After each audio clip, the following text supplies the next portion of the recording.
Hello, Ariel. There he is. Wow, that was a quick hello. That was almost. I'm feeling amped. Yeah, are you excited? You know what? Because I asked for my American flag wipe, and Austin didn't give it to me. Yeah. And now I'm just like, I'm amped up. I'm fired up right now. You're upset. You feel betrayed. I'm feeling it. There's a fire. Wow. Do you feel like he's holding out? No, he's not holding out. He's disobeying orders. Direct orders. I believe you Americans call people like that Benedict Arnolds. Not exactly. That's not what that is. I mean, he is, turning his back on the flag. You have asked for the flag. That could be. Is he? I don't even know. I've never seen his passport. I don't even know if he's American. Yeah. But we'll find out. What about his birth certificate?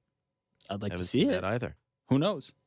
Well, maybe he's a spy. Also of note, you're not wearing a T-shirt. You're not hawking anything. I'm not wearing a T-shirt. Well, you're not. You're not. What is that? Oh, wow. You don't seem as confident. You're covering it up.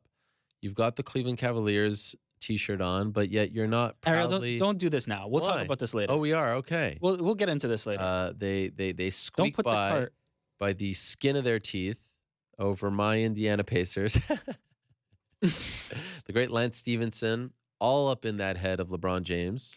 Ariel, save it. Okay. We'll talk about this later. I do have a bone to pick with the National Basketball Association and their scheduling committee booking my Jazz after they dethrone. And by the way, I had that clip ready of me calling for Jazz in 5. I had it ready on Wednesday night. They were up like 25 points. I had it ready. Oh, did you? I had it ready.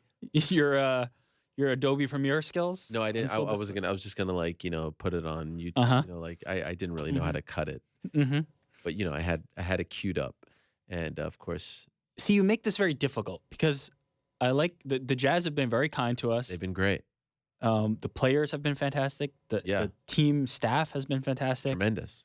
But you're pushing this to the limit. What do you mean? Of how much nonsense I can listen to without having to. I have an emotional connection to the team now. They have gone out of their way. I'm with you. To make me feel loved and welcomed. Now, do you feel like it has made you delusional? No. I'm just upset that they didn't get more than one day to process the victory and, get some rest. Ricky Rubio, injured hamstring. Needing some time to recover, yeah. I just thought that was BS. Why did they have to have game 1 on Sunday afternoon? I think they would agree with you. Yeah. So, anyway. Ugh, you're insufferable. Okay. We start Rick's picks with an image here from Scott Coker saying in his 33 years as a martial arts promoter, he's never had a fighter give him gloves. What an honor from the GOAT Fedor. I did. What was that? Couldn't hold it. You've had like 4.5 hours to get all the burps I just drank a ginger ale. Oh, that's worse than me having cinnamon toast crunch at the beginning of a show. You don't have ginger ale when you're about to go on air. Listen, what kind of amateur are you? It was delicious. Jeez, Louise. It was delicious. Scott Coker getting Fedor's gloves. Yeah, 33 gesture. years. Nobody. Look at that smile. Nobody has given it to him, but the GOAT, according to some, has given him his gloves. Not only is he the GOAT, he's the mensch. I mean, that's a mensch move. Did you see the clip of the post-fight press conference? Fedor comes up, he gives him the gloves, the wraps, and his shorts. I did see it, yeah. Beautiful. Yes. Oh, there it is. There it is. All right, God bless America. You know what? He's an American. I knew it.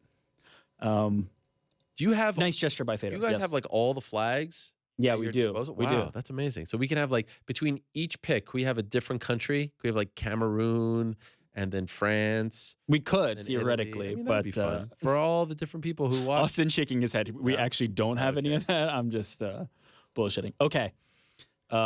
We had this person on the show earlier, finding out this week that Nick Newell is taking his skills. He says here, ready to bring my skills to the UFC. Next stop, Dana White's Tuesday Night Contender Series. Thank you for the opportunity, Dana White. # Newell World Order. Yeah. NWO. Yeah, Nick Newell getting his shot on Dana White's Tuesday Night Contender Series. I think long overdue, but glad it's finally happening. How great was it to have Nick Newell in studio? He was fantastic. Also, some other fight bookings. This week, we learned Damian Maia is stepping in. Yes. To face Kamaru Usman in Chile. What a G that Damian Maia. No one wants to fight Kamaru Usman. He's coming off 2 really tough fights against Tyron Woodley and Colby Covington, who, oh, by the way, have similar styles to Kamaru Usman, who, oh, by the way, are probably the worst style matchups for the 40-year-old Damian Maia, and he might even be 41 at this point. I'd have to double check. And he's like, yeah, on a month's notice, I'll take this fight 5 rounds. Yeah, no problem. Damian Maia, what can you say about this guy? He's fantastic. I think 40. this is a decent. Yeah, it's tough. I think if it goes to the ground, obviously he's dangerous there and has some skills that will translate. But I don't imagine Usman's gonna take it to the ground. It's an interesting stylistic one. Here's my question to you: are you all aboard the Kamaru Usman hype train? Because as I think I reported last week, it was like UFC source says most avoided guy in the company. Clearly he's dominant. Clearly he's talented. He's very hard to defeat, right? Do you feel like it's warranted? All the hype, all the buzz, people avoiding. Are you all aboard, or are you not quite sold? I haven't seen anything to dissuade me. The skills are clearly there. He's been getting it done impressively. I'm not going to be sold until I see him against the top guy. And Damian Maia is somebody I consider a top guy. So this will be, and I think Ponzinibbio would have been a top guy as well. So this is going to say a lot. This is going to say a lot about how he performs. If he's able to finish Damian Maia, then I think it's saying something. I think it's an important victory for him. If he's not, then maybe it's time to pump the brakes. Yeah, wow. But I need to see it. Look, I need to see it. That's not a fair assessment. What do you think? I think he's going to get it done. I think he's probably going to beat Maia up on the feet and not take it to the ground. For that one. Yeah, we do. What do you think? I got him right here. What's your prediction? I think Usman's probably at least a 2-1 favorite. Yeah, he's a minus 380. Yeah, that doesn't surprise me. His ability to keep Maia off him and taking it to the ground will dictate the fight. If he can do that and keep it standing, he's gonna win the striking battle. So, not surprised by that at all. By the way, who's the favorite in the Darren Till Wonderboy Thompson fight? I would think that the line's going to be semi-close. Maybe Thompson a small favorite. Yeah, minus 175 plus 155. Yeah, that seems about right to me. I think that's an interesting one because you'd expect that a hometown fight for Darren Till would be somewhere where he'd at least be the favorite. But he's got a tough task. Wow, a lot of odds out. Did you know that the odds for the Punk Jackson fight are out? Oh boy. Did you know this? I can't. How can you even make odds for that? What are the odds for that? I couldn't even begin to speculate. What's your guess? No idea. Zero. I throw a dart at a board. I have no idea. I'm not too surprised. Jackson minus 200. I don't know. 225. Punk plus 1. What is that based on? Who knows what either of these guys can do? He has more combat sports experience. Yeah, but why 200? Why not minus 500? Why not an even fight? Like, I don't know. Who knows? I couldn't tell. I couldn't begin to tell you what the odds. How about Rashad Evans being a plus 273 underdog against Anthony Smith? That's somewhat surprising. I think it tells you where he is in his career. Yeah, but I mean that's. Anyway, getting ahead of ourselves here. No, okay. So, speaking of other fights, booked during the show. Yes. I mean, you stepped all over Rick's picks today. That's okay, though. I mean, look, you gotta adapt. You know what? You gotta adapt and overcome. It's okay. You've had like 4 hours. It's okay. Who did I mention this to? A freaking Kenny Flooring. That was like 3 hours ago. Yeah, I sent it to you. Yeah, good. Why'd you send it to me? Why what are you talking about? You would have seen it anyway. Yes, I would. You would have seen it anyway. But Brad Tavares, as first mentioned on this program, by the way, where's my credit? Or at least Brad's credit. He mentioned this last week. Yeah, Brad. Well, I mean, what? He's been calling out a lot of people. No, he didn't call him out. He said it was on the table. If you recall, he said that. But he didn't want this fight. No, on Twitter, there's been a lot of call outs on this one, my friend. All right. Brad Tavares credit versus from our own show. Israel Adesanya booked. Yes. For the Tough 27 finale on July 6th. This is in the same vein as Wonder Boy versus Darren Till. It's unnecessary. It's an unnecessary. I get the showcase fight. I get the fight main event. Tough finale the night before 226. A lot of eyes. Good spot. That's where Gaethje fought last year. I get it all. But there's a big jump. There is a massive jump between Marvin Vettori and Brad Tavares. Is there not? I think Marvin might be a little underrated. I think Marvin's pretty good. Listen, I don't think that this is. look at Brad Tavares' record. Look, don't get me wrong. In the UFC, since 2012, his only losses were to Yoel Romero, Tim Boetsch, and Robert Whitaker. That's it. And then the only other loss was Aaron Simpson way back in 2011. Long time ago for him. But that's it. Yeah, Brad Tavares is a very good fighter. 2 of his 3 losses were against the 2 guys who are fighting for the belt in June. Very good fighter. There's a big jump. And then since the loss to Whitaker, he has won 4 fights in a row. Right? Most recently, the TKO win in Glendale. I don't know. Look, I'm not saying Adesanya can win this fight. All I'm saying is there's a whole long line of guys who would have been suitable for his 3rd fight. It just seems like, what's the point? Plus, let's be honest, Tavares is not the biggest name, a grinder, a tough out. I don't know. But look, it's a gamble. If you beat Brad Tavares, that could mean next year you're knocking on the door. But I agree with you. It's not an easy one. I don't think Adesanya needs an easy one, though. I think unless you're putting him in there with somebody who can consistently take him down, he's going to be in favorable positions in the fight. Now, does that mean he'll always be in favorable positions? Will he sometimes be neutralized? Probably. He's not a relatively complete fighter to that degree yet, and Brad Tavares, I think, is. But he will have his opportunities, and I think this one is going to be very interesting. I like this fight from a do I want to see this guy fight this guy perspective, but I completely understand where you're coming from in terms of maybe there's a step between Vettori and Tavares. Yeah. I'm with you. There is, by the way, just for the record. Okay. Daniel Cormier. Yes. Posting a photo sent to him by our very own Esther Lynn. Yes. 2009, San Diego, King Mo. Yes. In this photo shoot here, the caption says, "Look at what All Elbows just sent me. Wow, this is amazing. Circa 2009, San Diego, King Mo's training camp. Just a pudgy kid from Louisiana with no idea of what was to come. Hashtag the originals. Tagging Bunch the Great. Hashtag money stance. Hashtag GDP. Hashtag Team 30. Yes. We're doing the guap, the hand sign for money.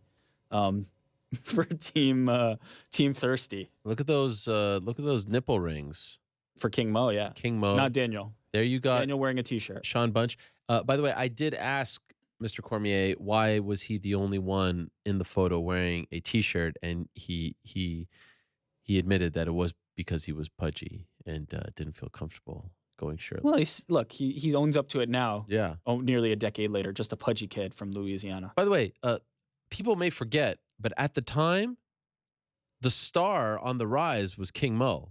Cormier was second fiddle.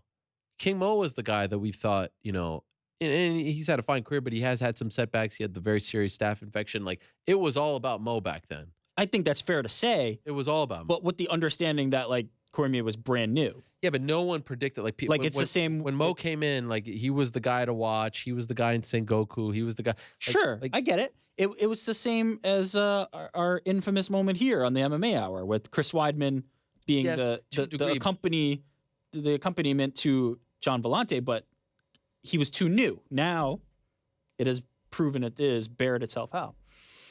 Cormier was, Bellator these days. It's a very similar scene to those days in Strikeforce where, they'll sign an Ed Ruth, a Tyrell Fortune, a Dylan Dennis. They'll sign these guys who have no experience. Aaron Pico. Of course, Cormier was a 2-time Olympian, but you get my point. You throw him on the challengers card and you hope for the best. He was that guy. You have no idea what to expect.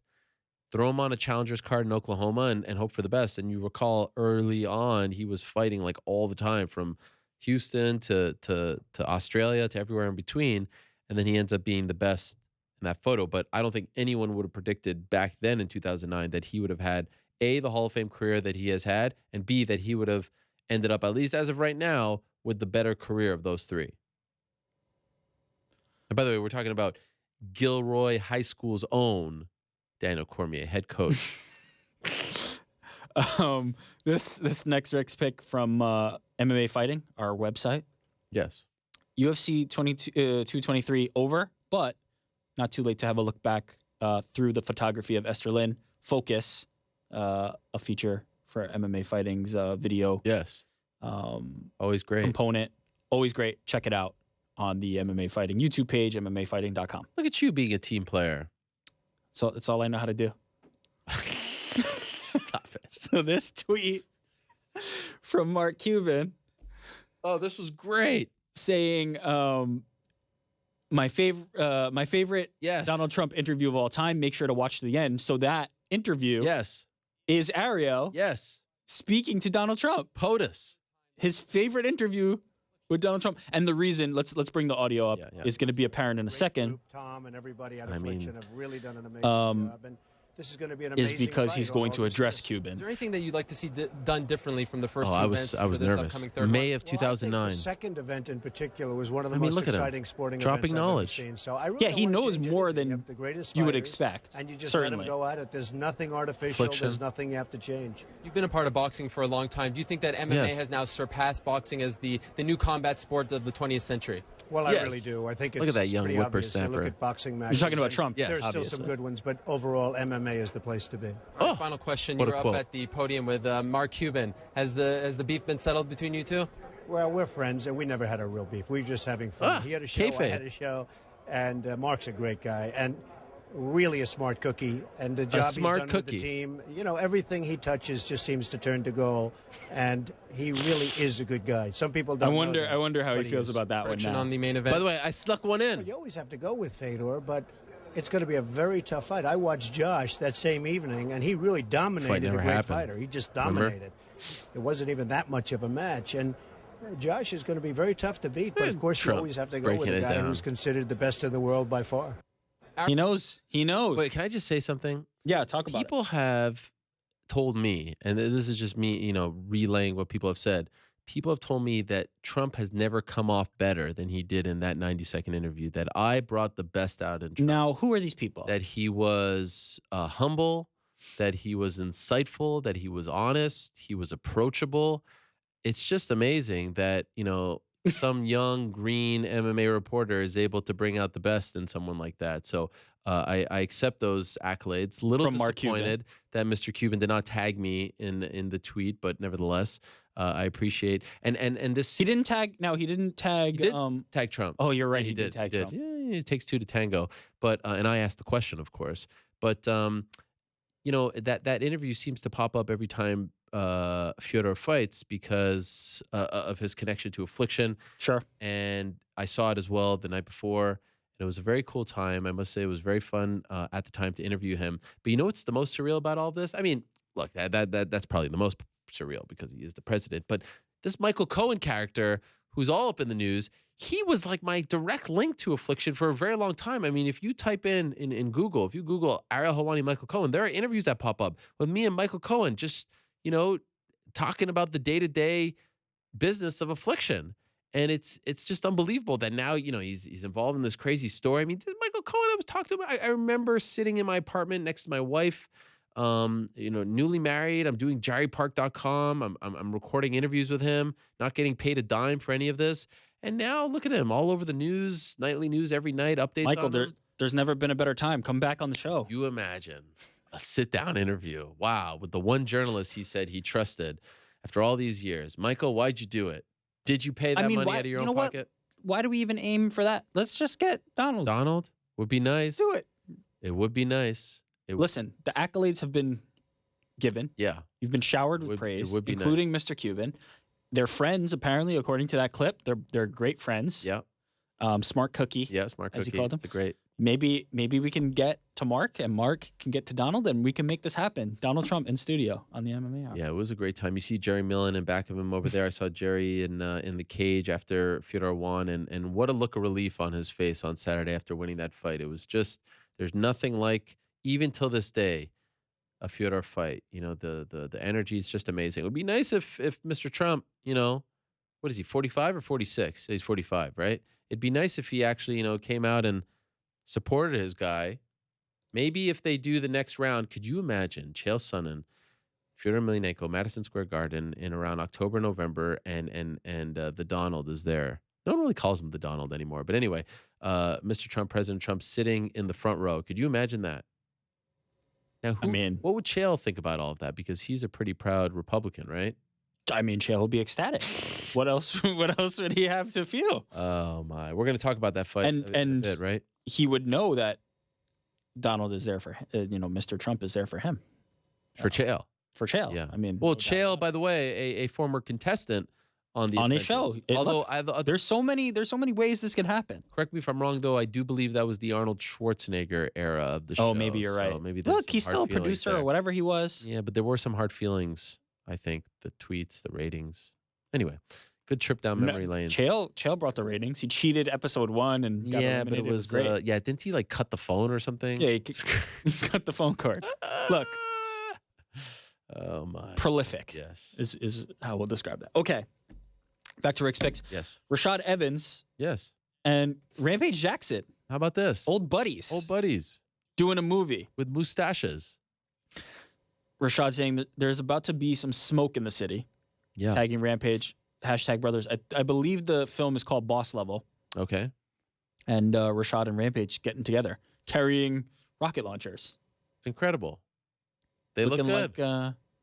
They look good, right? Yeah, they look great. This is great. I wonder if they have speaking parts. Or are they like Bebop and Rocksteady? Remember those guys? Time out. What? Where'd you pull that from? Bebop and Rocksteady? You know who Bebop? Of course. Ninja Turtles. What are you talking about? Okay. The movie. The movie was great. I love the movie. Okay.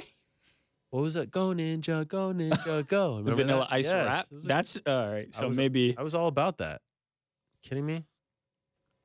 Okay, Paige Van Zandt and Max Holloway did a USO tour. This image pulled from Paige's Instagram. Max also has some on Instagram. Who's that guy wearing the Pistons shirt? That's Richard Hamilton. What? Rip Hamilton, as they call him. Paige Van Zandt and Max hanging out with Rip Hamilton? You damn right. UConn's own? On the USO tour. Hit the shot against Washington? Remember that? I do. Yeah. That's cool. NBA champion, Rip Hamilton. Paige Van Zandt saying second to last stop on this USO tour is in Iraq. This has been such a life-changing experience. I'm so thankful. As I said, Max Holloway's Instagram also having some. The USO during the show tweeted this one out. Late edition. Max Holloway and one Jon Stewart getting ready to square off. Oh, what is this? This is incredible. Is he pulling up his underwear? Yeah, he's getting ready because he saw Max with the look. Oh my God. Max didn't want it. That's incredible. Paige Van Zandt emceeing. Wow. This looked like a good time. Where is this? On one of the bases. I'm not sure. Obviously. Oh my God. I don't have the context for which one, but Jon Stewart, good shape. Not bad. Yeah, not bad. For look, he's out of the game a little bit. Yeah. I miss Jon Stewart. Daily Show, not quite the same. Right? Damn, shots at Trevor Noah. You're a fan? I don't watch it. Yeah, well, there you go. How was Jon Stewart? 55. Damn. 55. I guess Max didn't want it. Didn't want none. Okay, congratulations are in order. Yes. For Jacare Souza. Guillermo Cruz getting the news on this one saying, random note, Jacare Souza told me he's doing a treatment to grow back his hair. A treatment to grow back his hair. He's thrilled, wants to have a big afro by the time he's retired. This is how he looks right now. Jacare getting some cabbage up top. Unbelievable. What a story. I'm happy for this. Listen, as someone who is a connoisseur when it comes to all things afro, let me tell you, there's no better sensation than growing your hair out. It takes some time. There are some awkward moments, periods, but once it's fully out there, you feel alive and you feel like you can conquer all. So I support Jacare's quest to grow out his hair. I also support his quest. I just don't want it to be like, some of the other famous athletes that we've seen grow out their hair lately and it just gets a little patchy up there. Who are we talking about? I don't want to throw shade.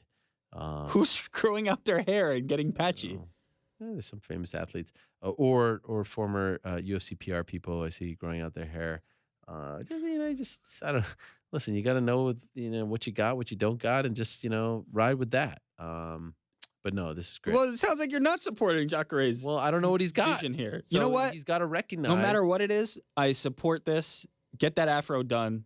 Jacare returning to action. in very short order. This card kind of creeping up on us here. I feel like Yeah, there's not that much buzz. hopefully the momentum is still on his side. That was a big win. But this over is a Brunson. good card. 224, Yeah. like 225, 226 are Flying a tremendous. little bit under Yeah. the radar. Amanda Nunes is actually in New York doing some TV work. You know, a little disappointed she didn't come visit us, but you know, I've gotten a little spoiled these days with all those studio visits. But anyway, neither here nor there. Well, Nicholas Dalby, Yes. more congratulations, Nicholas Dalby. Not worried about what happens in the cage Yeah. because the mother of his children huh. said yes. He proposed and he is getting married. So congratulations. Nicholas Mr. Dalby, who competed this past weekend. And Competed in the lead up, outlined some bouts with Yes. weight issues and depression and things like that, and getting over it, and now winning in life no matter what. yeah, So Chuck Mindenhall congratulations. wrote a tremendous feature on Nicholas Dalby. Did not win his return fight, but this is better. Well I think done. he won. Yeah. Winner in life. For sure. Hashtag. And you touched on this, but Wait a it second. needed to be Don't we got a better update. He just Don't tweeted. worry. Oh, you got the better update. boom. Oh, how did you do that? I listen. Typically, you're not quick on the draw with these, but I'm happy to see that you are quick on the draw. So let's highlight the update. I don't know. As Ariel outlined, Ray Borg's son going through some trouble, having surgeries. But the update today, Yes. just not that long ago, Less than an 20 hour ago, minutes yeah. Seizures have slowed down. Mask came off, and Ray got to hold his baby boy. Oh man, amazing. So congratulations to Ray and the family. Look, I'm not going to make too big of a deal about this particular part, but I sincerely hope, and I see stuff still, I sincerely hope the majority of the people who gave this young man crap for pulling out of that fight now feel really, really, really crappy about themselves. And hopefully they have all apologized to him. Now you know this man needed that money. This man needed to fight. He needed to support his family. And I could tell you, he probably could really use that money right now.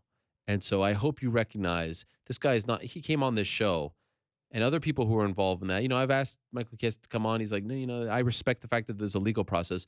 Ray Borg came on the show and was very open and honest and said, I don't want, I'm not here to get money. I want to fight. I want to live. I want to support my family. I want to make money. How could you not be supportive of this guy and not wish him the best and not send all your good thoughts his way? So, I mean, I hate the fact that, I don't want this to be the catalyst to make people feel bad, but I sincerely hope that people have apologized to him. And because I know a lot of people doubted his motives and the validity of his injuries. And I sincerely hope that now you realize, if you are one of those people, that this man, all he wanted to do was fight and support his family. I mean, what does it say about our sport that that's even a thing you have to say? Just unbelievable. Unbelievable. To be honest, like, what does that mean? Like, there's a lot of good. There's way more good than bad in this sport. That's just an ugly side of social media where people are going to, they're going to rear their where ugly head. he has to post his medical records Oh for my people God. to buy it. Come on. Yeah. Come on. Anyway, on a good note, congratulations to Ray and the family on that great news. Okay. We move to the questions. Oh, yeah. MMA Hour question of the that's day. it for Rick's picks. That's it for Rick's picks. Okay. I mean, let's end on something. Yeah, nice like that. no. Question of the day. Who's your pick Yes. when they eventually fight from one Ariel Helwani, the MMA Hour question of the day? And the choices were Fedor Emelianenko, Chael Sonnen. With over 10,000 votes, 58% of you out there are saying Fedor Emelianenko will win that fight. 42% for Chael Sonnen. Are you surprised? I'm not. Chael Sonnen competing most of his career at middleweight. Fedor Emelianenko competing most of his career at heavyweight. On its face, you would think that that's probably an advantage. Tough fight for Chael. Yes. Fedor has had trouble with the heavy hitters. Got rocked by Frank Mir. I Right. thought that was the beginning of the end. I thought that Frank was I going to did win as that well. fight. I thought he was going to get rocked. We've seen. I think Chael himself made some great points about how that fight could have gone differently, actually. He had a good he analysis was of very it. good. Yeah, he was very good on the desk. We've seen Fedor in that exact situation. Yep. Kind of like, kneeled over. I mean, it was very reminiscent of a recent fight.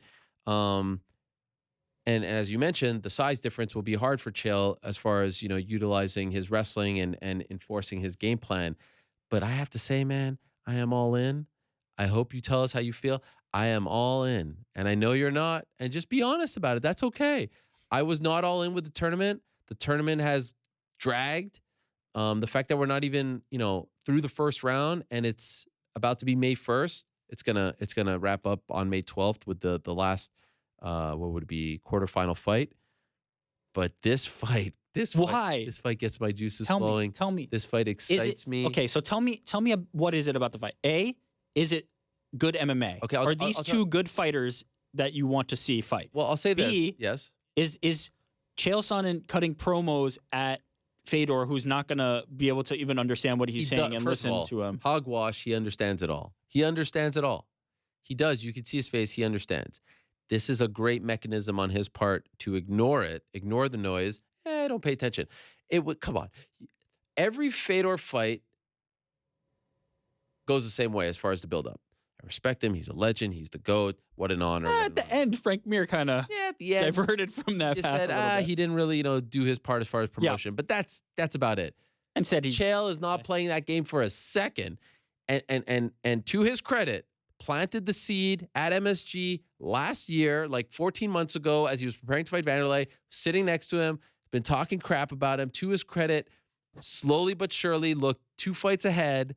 Sure. And now we're going to see it. And by the way, we're going to get this fantastic matchup. Love it. This beautiful fight. I love Fedor. Everybody's going to love. I love Fedor in a non-heavy hitter fight. I love the fact that his chin isn't being exposed. I think the matchup is interesting as far as, can Chael utilize and enforce his game plan, his strongest skill set, that is wrestling. The buildup is going to be fun. And lest we forget that this fight dates back almost 7 years now. It dates back to July of 2011, the first time that I do believe Chael Sonnen threw his first jab at the great Fyodor Emelianenko. When I sat down with him in Las Vegas in a hotel room prior to UFC 132, this was his big coming out party after UFC 117, where he was suspended for a year. We got the exclusive. We sat down with him, and he threw the jab. And back then, you may recall, it was sacrilegious to question the great Fyodor Emelianenko. It was sacrilegious to publicly criticize him. No one in their right mind would ever question his credentials, his skills, or the validity of his fights. And Chael Sonnen was the first to do that. And I do believe we have that video evidence. Do we not? Look at you. Yes. Doing it up. Play the clip, Austin. Here it is. Thinks his 22 wins in Japan were real, with a referee with an earpiece. Look, Vanderlei, you didn't win those fights in Japan. You had one fight in Japan, dummy. It was with Charles Crazy Horse Bennett, and you got knocked out. But then again, when you got a guy so delusional that he really thinks he won those fights in Japan, nobody's like let him in on the gag. Hey, Vanderlei, you didn't really win those. When you get a guy that delusional. What do you mean by that? That he didn't win? You know good and well what I mean by that. You know good and well, Ariel. You answer that question. Vanderlei's going to go 22 straight wins in Japan, and he can't win 2 straight in America. Mirko Cro Cop's going to win all those fights in Japan. He can't beat anybody in America. Fedor's going to win all those fights in Japan, and he's 3-2 in America. And one of those wins is over a guy that was flipping tires at Sam's Club the month before. Who's the latest guy?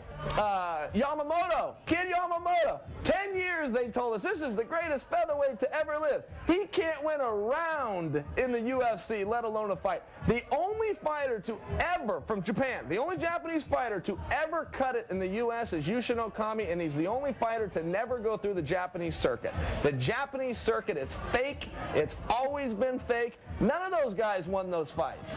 They never won those fights. Vanderlei Silva, 22-0. Mirko Cro Cop, 1 leg cemetery, 1 leg, whatever. Well, what happened, Mirko? What happened to your legs? Nothing happened. The referee's not wearing an earpiece. The promoter didn't come in the back and tell your opponent when to go down. That's what happened. I lost my motivation. No, you didn't. You suck. You suck just like Fedor sucks. You suck just like Vanderlei sucks. Big difference when that referee's real, isn't it, Ariel? I mean, isn't that classic? Is that not classic? 7 it's so years classic ago. that I think 7 years later we're going to get that same line. How great is it, by the way, that by the time this whole thing is over, he just beat Vanderlei. He's about to fight. He might fight Mirko as well. He might go through that entire trio. Not Kid Yamamoto, of course, but and I love the fact that he gives a shout out to his boy Yushin Okami and all of that. And well, because he has a win over him, so that and also Okami at the time was they were friends, but he has a win He over has a win, him UFC while he's 104. shitting on everybody else's credibility. He's lending him No, himself but also at credibility. the time, Okami was a month away from fighting Anderson in Rio, UFC 134. Nevertheless, it goes back to then. And I remember when he said that. And of course, that's the infamous interview where he talked about the bus in Las Vegas feeding carrots and to the Nogueira brothers, the carrots. I mean, that's one of our most memorable ones. It goes back to then. So to me, the fact that it's actually happening and Chael's going to be as, outlandish and quirky as ever, I'm all in. I have to say, I'm all in. If the material gets updated from then to now, it's okay. Maybe they can reel me back in. I'm okay. You know why? Because he hasn't been beating this drum for the last 7 years. It kind of comes and goes. I think someone poking at Fedor, someone who has never, brought this approach when fighting the great. I keep going back and forth. It's hard to stick with Fyodor, but I need to stick with it. I keep going back and forth. I know that, but I need to stick with Fyodor because that's his name. Anyway, no one's brought that approach, and this is a breath of fresh air. And I have to say, it's a shot in the arm. What they need to do is make this fight in New York. It is imperative that they must put both semifinal fights on the same night, because people get behind the idea of these two guys are not going to fight these guys. That's the nice thing about a tournament. That's the luxury that you have. So put the winner of Bader Mo against Matt Mitrione on the same night. Throw Dylan Dennis on that card, and you've got a nice round 2 in New York for Bellator. I'm all in. This next question I am way is too about excited about this fight. Okay, yes.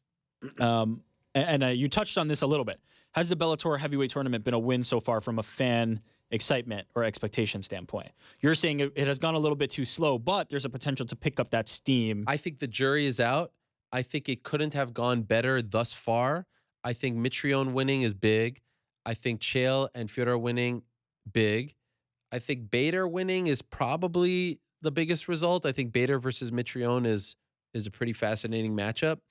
But it's been slow, and I wouldn't have done it this slow. Of course, they were dealing with some things. Most notably, Frank Mir couldn't fight before April because of his suspension. And by the way, kudos to Mauro Ranallo, who actually, addressed the suspension on the broadcast. I thought that was very honest. That's not something that you often see during these broadcasts. But I think the jury's still out. We'll see how it ends up. We'll see. Last week we found out that Roy Nelson and Mirko Krokop, who are fighting at Bellator 200, will be an alternate fight. So we'll see how it all ends up. But thus far, no injuries. The 3 fights have actually come to fruition. The first semifinal fight to me is the perfect one. It's the one that they wanted and hoped for. So I think the jury still being out, as opposed to it being an utter disaster, is a good place to be. And by the way, let's find out what the ratings are, because if the ratings are disastrous like the last card, then we've got a real problem. Sure. I forgot about this one, Matt, bringing it back to our attention. Whatever happened to the quote-unquote dream team of commentators that Dana White was talking about when Goldberg wasn't re-signed? Jim Rome was rumored at the time as the new addition, and it's been crickets for over a year. Yeah, there was no dream team. Maybe he had a dream. Maybe he had, a perfect trio in his mind. But the guy who always deserved that job, as I said, once Mike Goldberg left, was John Anik. And I felt personally that it was a slap in the face to him that they never publicly came out and said, this is the heir apparent. This is the guy. They said that back at UFC 136. No, it was 137 in Las Vegas prior to the Diaz-Penn fight, when they introduced Anik as the newest broadcaster in the UFC. Remember, that was a big deal, because for the longest time, it was just Mike Goldberg and Joe Rogan. And then we were at the New York, under that bridge on the Las Vegas Strip, and they brought out Anik, and Dana White couldn't have put him over better. He showered him with accolades. And, he was the voice of Tough Live. Remember, he was doing play-by-play for that. He was going to be the guy who did all the FS1s and Fight Night cards, or at the time it was FX and Fuel TV. And then eventually we figured that he would take over for Goldberg whenever Goldberg left. And then Goldberg leaves. And then we don't really get that vote of confidence, which I thought was weird. All we got was that, that comment. But I think Anik has proven to be one of, if not the best MMA broadcaster right now, as far as play-by-play is concerned. And I hope they're not spending any time looking for a new guy, because he's the perfect guy for that job. He works well with others. He's had an unbelievable amount of partners, which is not easy to develop that chemistry. Just throw a new guy in there, carry him for 7 hours, knows the sport, knows the personalities, knows, how to pronounce their names, which sounds like a silly thing to say, Nope, but is important. actually very overrated in this sport. What more do you want? What more do you want? Bo asking, if the NBC/ESPN UFC deal does come to light, what does that mean for an MMA fighters union? Could the price tag on the deal be the start of fighter organizing and demanding what they're worth? No. The sale didn't do it. Is the It's too late. TV deal I gonna was be? bringing this up last year. We knew when the TV deal was up. We're way past that point. You are not. If Another big number being floated out there couldn't be a kick? no, it's done. What are they going to do? Well, no, I You know have to it's have- too you late have to to get a have- piece of that pie, but to say Oh, we should be looking at this, we should be taking this more seriously. I've stopped. Because now we lost out on it. Yeah, you would think. You would think, but I honestly don't know if the fighters realize what's going on in other sports. I don't think they educate themselves in what is going on in other sports, what they are privy to, and how much it benefits them. I think that people seem to think that like, oh, anyone who wants association, they just want bigger purses. That's not necessarily true. Of course, every fighter wants to get paid more, but what they really need is a seat at the table. They really need their voice to be heard. They need a piece of the sponsorship deal. They need a piece of the TV deal. They need a piece of any other sponsorship deal that comes in. They need a voice when it comes to USADA. They need a seat at the table. They need a representative to be collectively bargaining with the UFC. That doesn't happen. And maybe this will light a fire. I'm not holding my breath. It should, but I'm not holding my breath. Do you believe the pay-per-view model is obsolete? Does it need to be disregarded outright, or can it be refined, i.e. changing, or for example, changing the price? If the former, what would you propose? Like, do you think pay-per-view is still a viable option for MMA with declining numbers seem Yes. to be? I mean, it's clear that pay-per-view is still an option because look at the people who buy a Conor McGregor fight. Look at the amount of people who are buying a GSP fight. It's very John Jones versus Daniel Cormier. It's still a thing. People aren't revolting at the idea, but it needs to be something that isn't overdone. Just look at boxing.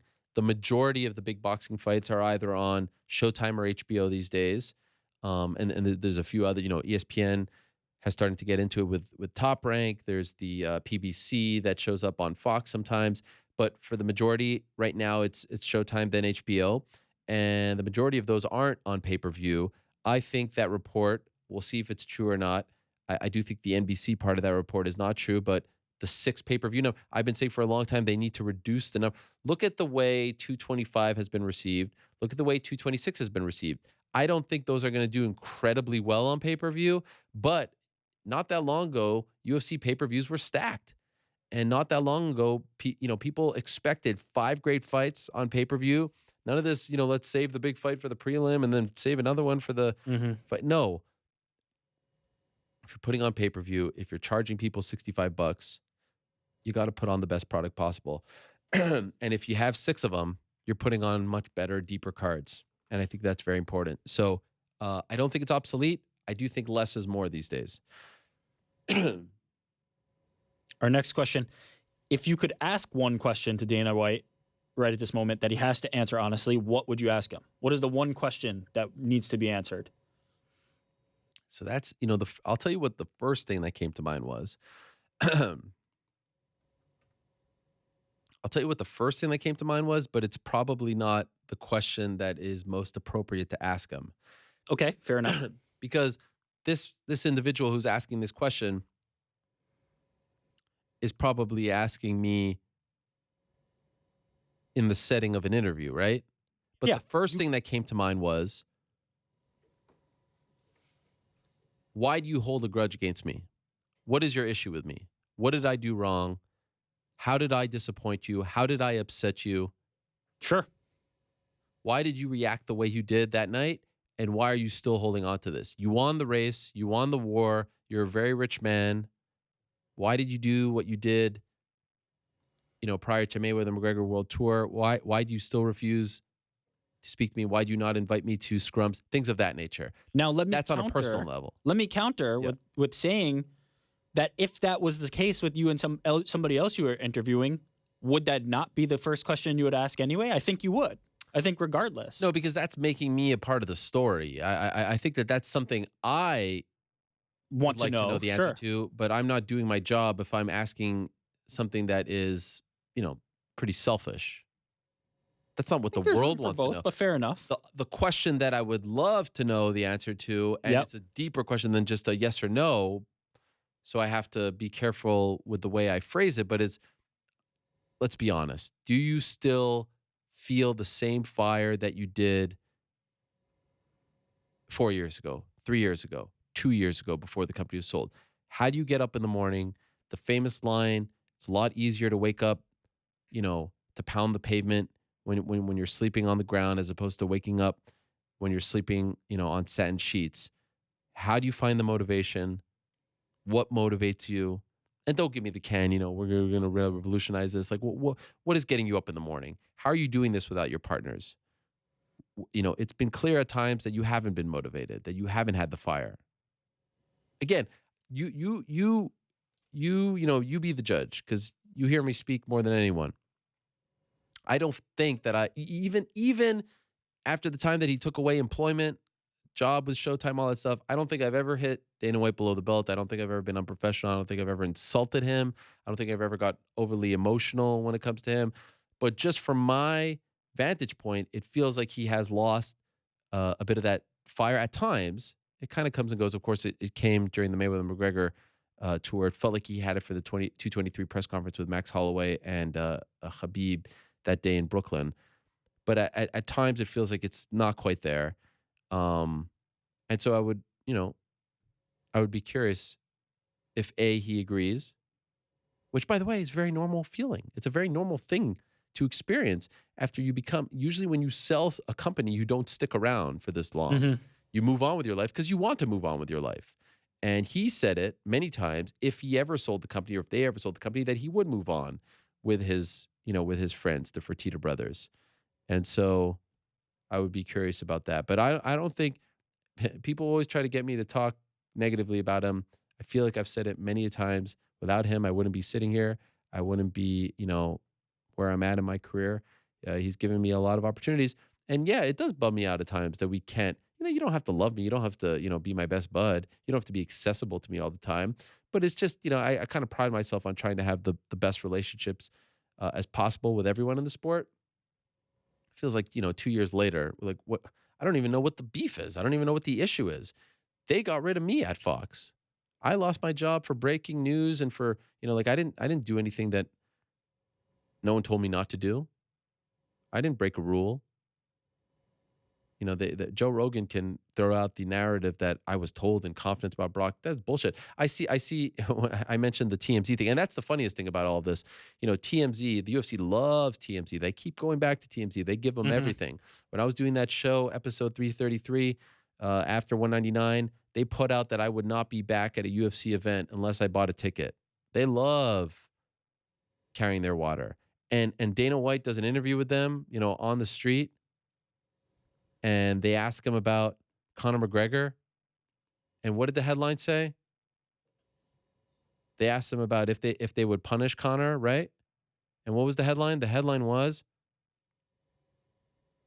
Dana White will punish Conor after NYC court. What was Dana's actual quote when asked about if they would punish him? We'll see. We'll see what happens. Those two things are not the same. Could you imagine if I asked Dana White that question or any other MMA media outlet under the sun and came up with that headline? That is inexcusable. That's, and I see people saying like, oh, it's TMZ. No, like that to me is apology worthy. There's a big difference between we will punish Conor and we'll see what happens. And they'll continue to go. And then I see people in the comments say like, oh, who are you to talk about journalism? You broke the Brock Lesnar story. Yeah, that was good journalism. I found out a story that no one else knew about and broke it. I didn't know when they would, break, like that didn't concern me. That's not what this is all about. That's not my job is. That's your favorite, by the way, your favorite NFL, NBA, NHL, MLB reporter. They do the exact same thing every single day and you eat it up. There's no different. No one told me not to. And by the way, if they did, I wouldn't have done it because I'm told things all the time off the record that I don't touch because that means a lot. those relationships mean a lot. So anyway, I went on a tangent here, but those are the things that come to mind. I'd say those are valid, good questions. Ariel, will you be in Calgary in July? And also, what Canadian fighter should we be looking out for on Fight Night? I think more importantly, are you going to be in Calgary in July? I do not think I will be in Calgary in July, although I haven't really thought that far in advance. July 28th. I think it's awesome that they're finally back. UFC 149. Big fights. Which, by the way, in hindsight, wasn't like we've had way worse cards than UFC 149. You know what I mean? I concur for sure. Even worse pay-per-views, to be honest. Yep. So, let's move on from that. There's no main event. They are getting a Fox card, which are typically good, at least the top 4 fights. We do know that Jose Aldo versus Jeremy Stephens. I love that fight. A great fight is on the main card. It's a co-main event. We don't have a main event yet. I was told that they would like to book Valentina Shevchenko versus Nico Montano in the main event. A lot of fans sort of scoffed at that and said that's not main event worthy. It's a title fight. Shevchenko's a phenomenal fighter. What? I don't know what else. There's just not a ton of options. You're mad about Valentina Shevchenko for fighting for the title against Montano and Aldo and Stevens in the co-main? Right. Seems great. Yeah. So what's the problem? By the way, one of my favorite trips ever, one of the most beautiful cities I've ever visited. I'll never forget going for a run the first night that I was there. I also, okay, I'll tell that story first. Going for the run, and it was like 10:45 at night, and it was still, it was like 3 o'clock. The sun was out. It was beautiful. It was amazing. And then, of course, being at the open workouts and Hector Lombard seeing me for the first time and looking like he was going to bite my head off and yelling at me and saying that I cannot talk to him and was very mad at me for reasons I still don't understand. And then the topper of all toppers. I mean, this trip, everyone else may have hated it, but I loved it. Getting to interview the best there is, the best there was, the best there ever will be, the great Bret Hart, who couldn't have been nicer and more humble and more accommodating, who drove to us to do the interview. That was just incredible, And now they're coming back. To Calgary. Okay. Would you ever consider doing a behind the scenes of the MMA Hour or traveling behind the scenes for when you're going to MMA events? A vlog or a video blog? Is it a vlog or is it a vlog? Vlog. What Yeah. I don't know. Give me a break here. People have thrown this idea out, but it just feels like I'm a reporter. Like, what do you want? You want me? Like, it's I contrary. People want to see inside the life of Ariel. Contrary to popular belief, I don't feel like it's all about me, and I feel like that goes against a lot of things that I believe in. So, I feel like we give you a lot. I feel like we let you in. We try to put out as much content as possible.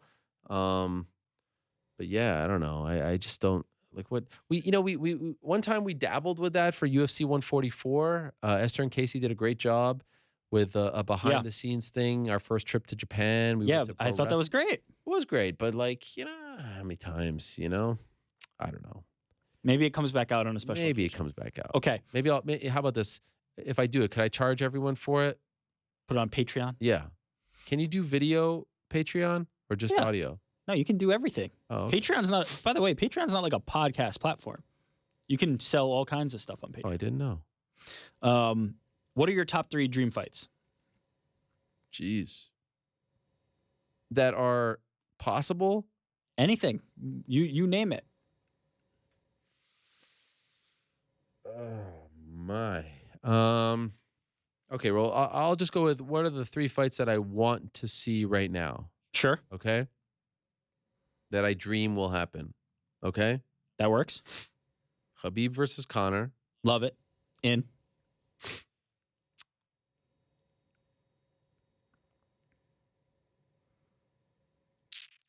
Cormier Jones 3. Wow. I didn't expect that. Okay. Yeah.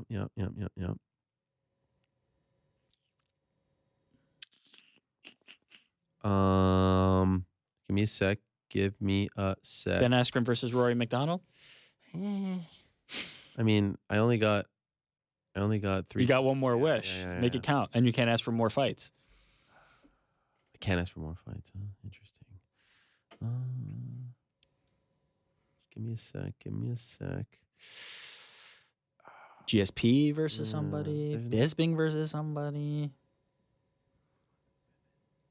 What was that? I heard a whisper. I don't know. Srinivas said what? He said, how about a women's fight? Yeah, I was looking at that, but there's no real, Cyborg, there's no real. I feel like it's okay to because it is your dream. I feel like it's okay to say, like, for example, one of mine might be Ronda Rousey versus Chris Cyborg. At this point, who wants to Yeah, why not? I don't want to see that. Or in their primes, or I'll go with there's so many good ones, but I'll go with GSP Woodley. that's on your top 3. The return at 170. I mean, you can't deny GSP fights. It's just like there's a buzz. He brings something, What are yours? See, I was approaching it from a different perspective. I'd like to have seen like an Eddie Alvarez versus BJ Penn prime top 2 lightweights battling it out. That's a whole different. See, I like to focus on things that could happen.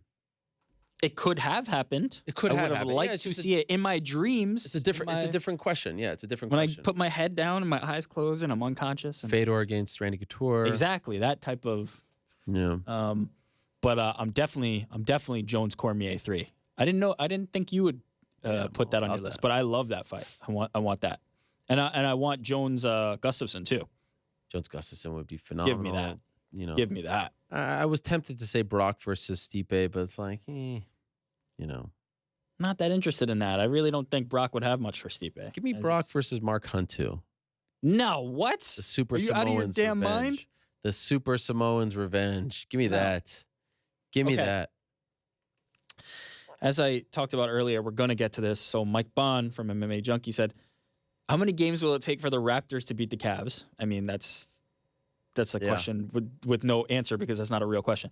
More or less than it takes for the Rockets to beat the Jazz. So how many games will it take for the Raptors to beat the Cavs? There is no answer to that because the Cavs will win. So that's irrelevant. Cavs will win in 6 over the Raptors.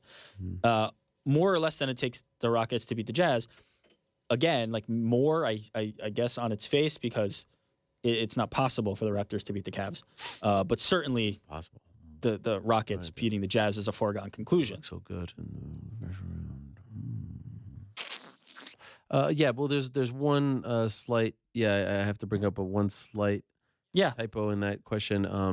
I would say Raps in 6. Jazz in 6. So I think he meant to say more or less takes for Jazz.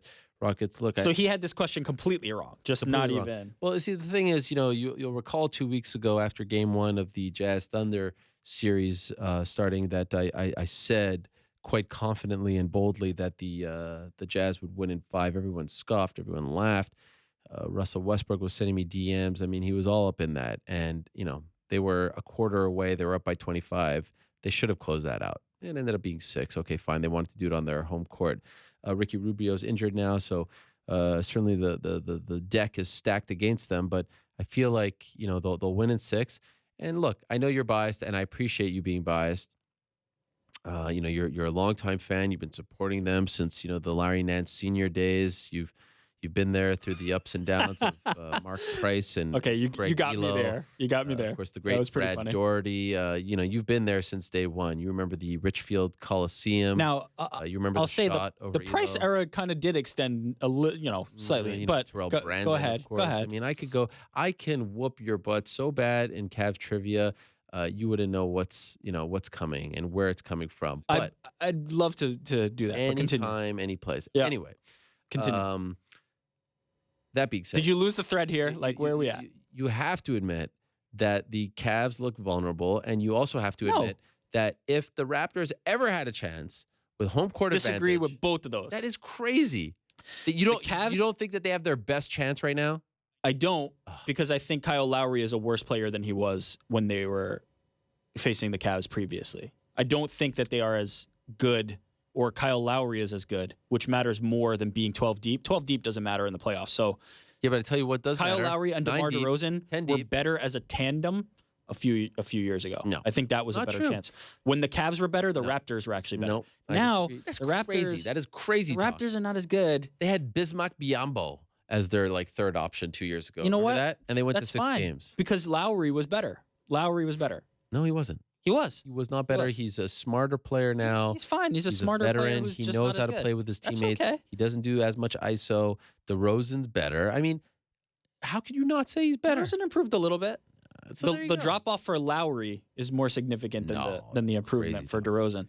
And also, they just don't have anybody who can guard LeBron. It's the same problem they've had every time. You know what the Raptors record against the Cavs is in the last 2 playoffs?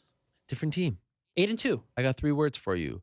Fred Van Fleet. All right? I'm quaking. The difference. I'm trembling. I have never at the been thought more of, certain of Van anything. Fleet. Wow. Raps got That's this. bold.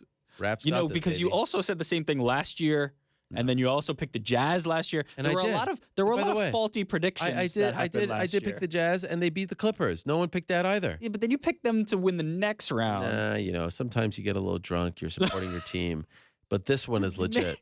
This one is If somebody legit. was holding you to these predictions, I think Well, you're not going to get them all, but this one is legit. You cannot deny that they have A, their best chance, and that B, the Cavs without LeBron are like an 18-win team. But At fortunately, they have LeBron. Right. Well, how's that cramping? You know, how are those minutes? He poured in Said 45. yesterday he was without it. tired. You He know. poured in 45. All right. Well, we'll see how Not much. worried about it. See how much he. Big dog Chetty Osman is coming. We'll see how much Lance took out of him. Okay, Chris Manning, Yes. friend of the podcast from Fear the Sword. Oh yeah. The Cavs block. Do you think Colby Covington's shtick actually resonates with fans? Do you think that people are getting turned off by Colby Covington at some point? Most recently, on that Cam Soda stream, getting into it with Charles Bennett. But are people sick of Colby Covington, or is he still getting it done? Well, and then most recently, didn't he spoil some movie? Oh yeah, he tweeted the thing for What is that? What movie is Avengers: that? Infinity War. That's a movie that just came out. Yeah.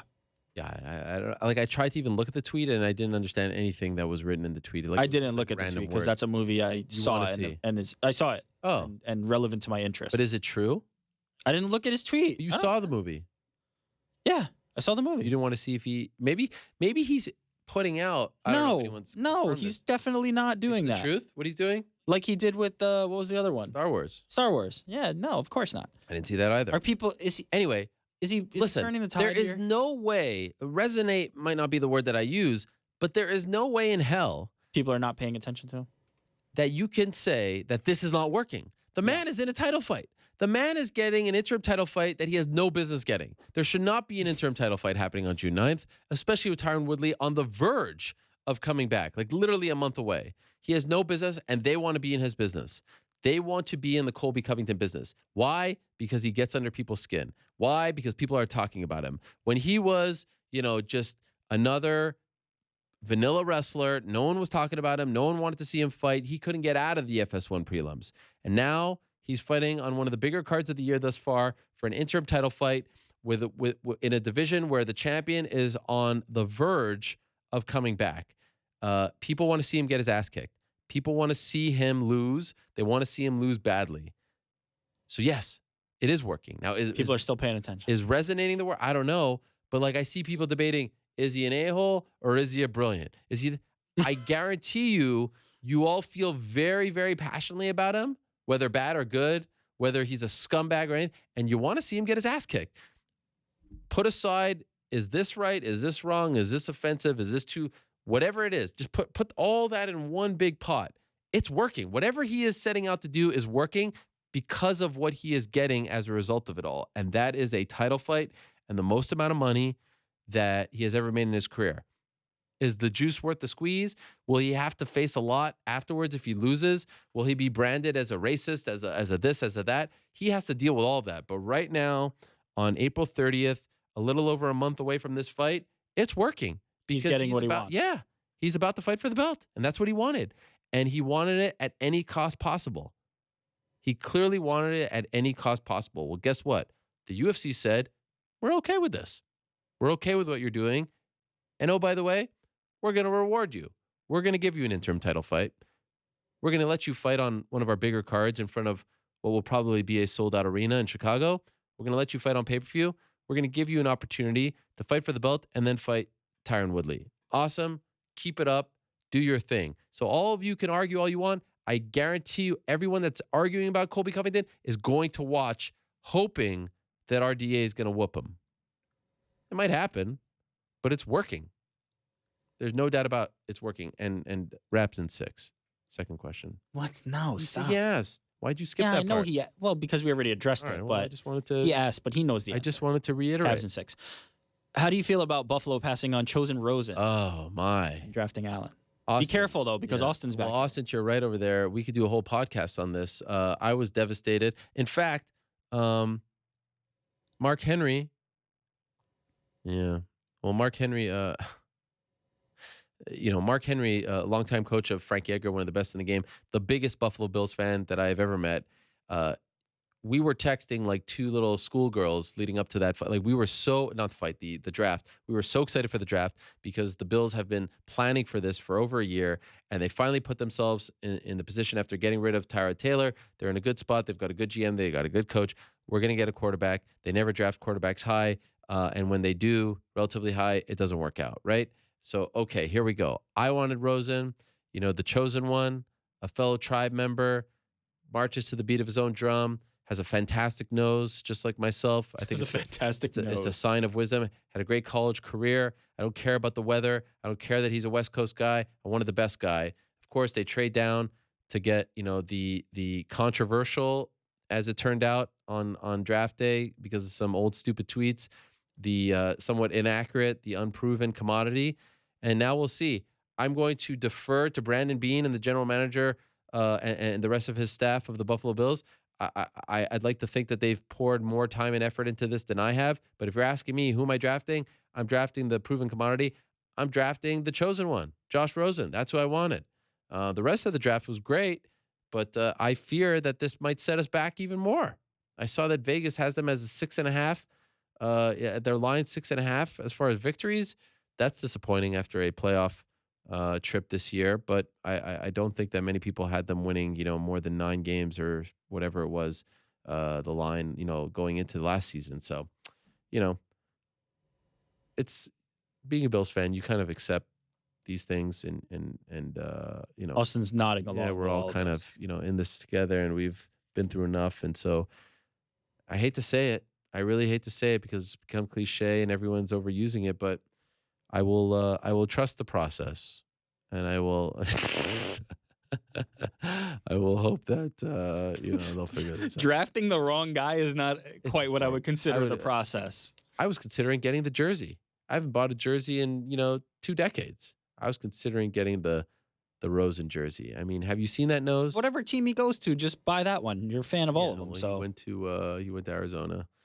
And look, there they go. Cardinals jersey. Perfect. Yeah, it's just not the biggest Cardinals fan right here. I will root for him.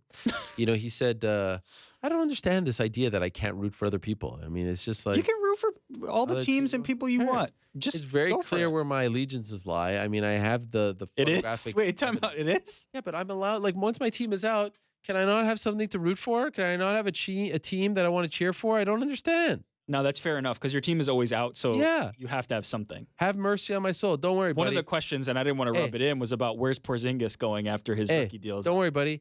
Come July 1st, you'll be right there with me. Actually, I like our chances better than yours come July 1st, so don't you worry. You'll be right there with me buying your Sixers LeBron jersey. This is the difference. This is the I've difference. been a LeBron fan. The Cavs bottom out. Yeah. The Cavs always They bottom out. know how to lose. They We know don't how to lose. Yeah, we don't know how to lose. You just stay in the middle doing nothing. Trust me.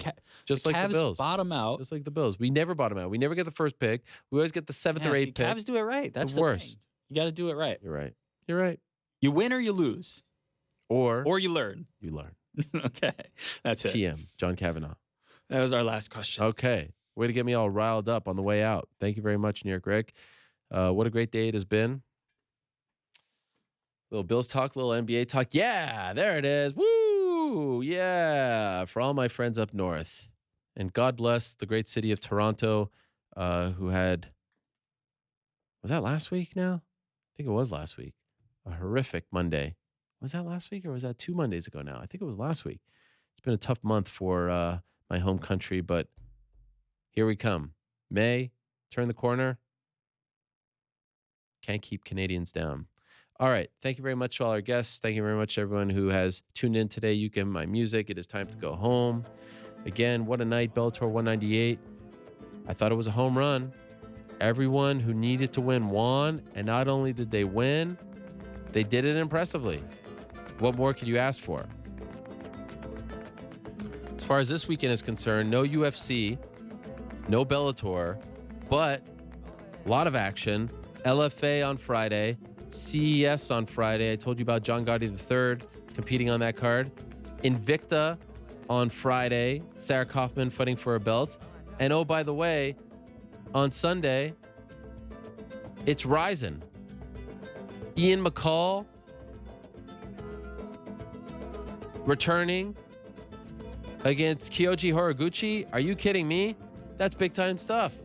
So no Bellator, no UFC, but there's a lot of MMA, and we'll be talking about all that and more next Monday, right back here on the MMA Hour. For now, we shall say goodbye. For Dylan Dennis, thank you very much to him.